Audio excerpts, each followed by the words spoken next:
मङ्गलमुत्तमम् एतादिशानि गत्वानं सब्बतं अपराजिता सब्बत्संसोति गच्छन्ति तन्ते मङ्गलमुत्तमम्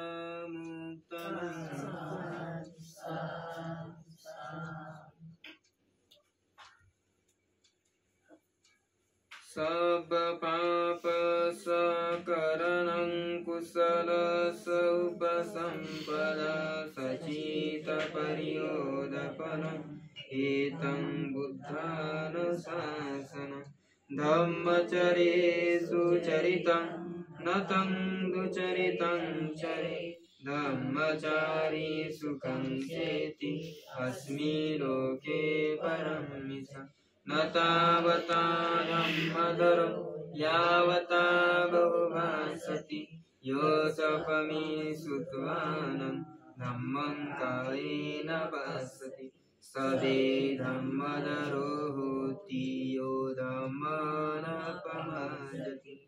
नत्ति मे शरणं गय्य बुद्धो मे शरणं वरम् एतेन सच्चवचेन होतु मे जयमङ्गलम् नत्ति मे शरणं गय्य धम्मो मे शरणं वरम् एतेन सच्चवचेन होतु मे जयमङ्गलम् नत्ति मे शरणं गय्य सङ्घो मे शरणं वरम् एतेन सच्चवचेन होतु मे जयमङ्गलम्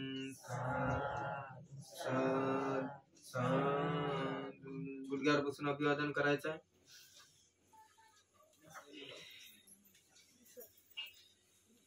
बंद करा. पूर्ण एक लंबा एवढा लंबा काढला लागत नाही.